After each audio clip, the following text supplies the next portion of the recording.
Hey, this is Robin and our client Cooper from Mannerly Mutts Dog Training. We're about to go on a walk.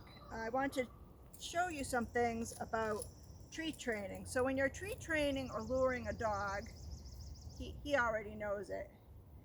You want to start off with the treats right near their nose. So he knows this, so let's pretend we're luring it down. You go, yes. Again, he knows the down command, so let's go. So just like any other training, treat training has its rules. So one is I close my fist so the dog can't get the treat before I'm ready. You don't want to treat the dog in the midst of when they're not doing the command. You're giving a mixed signal. Also, if the dog's gnawing on my fingers, he can't get to it, and I pretend that I don't even notice that's happening.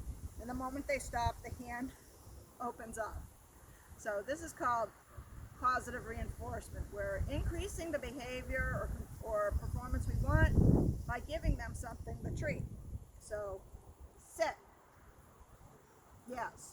So I just lured him up from a down to a sit. Now let's say I want to put him in heel command. We haven't really done this before. Let's go. So that's not, I want him just a little bit more back in case you're wondering what I'm doing. Sit, nope, come on. Yes, and I'll name it going into position because heel's essentially a position when I get him always going into position. Again, we haven't really worked on that. We worked more on the walking heel with him, but that's how you start it with puppies and luring. I use treats and luring a lot for puppies. It's what they understand. I can train them with their meals, which I prefer, so they don't overeat, they don't eat too fast, and they're working for their food, which is what they would be doing if we didn't have them, or their mom would be anyways, and teaching them how to. So it works with their drives, it works with their mindset at the moment. They're not mature enough really for most adult sort of dog training, because adult dogs, even if they're from rescue, they usually have some skills on their belt. There are some adult dogs that will start that way, but they're usually plenty ready to learn and work with you.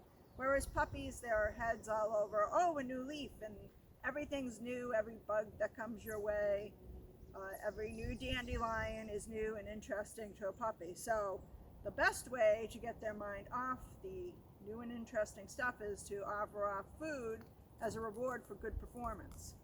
So please tune in Saturday night for our blog about luring and treat training. I hope you enjoy it. I'm very excited about it.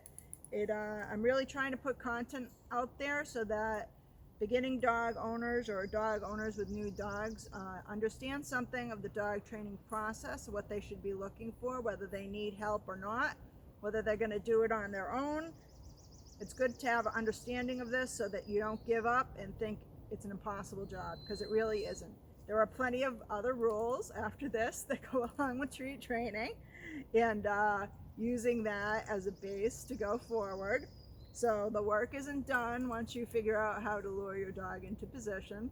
Rest assured, training takes years to get a dog really well trained. There are very few dogs that just have the temperament that will just settle into your family. They're out there, they're very rare.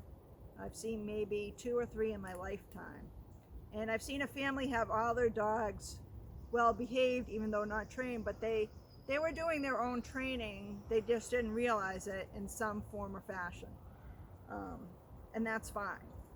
You know, they had a way with their dogs, that's good. So it's very rare that you don't have to put any work into your dog. So thank you.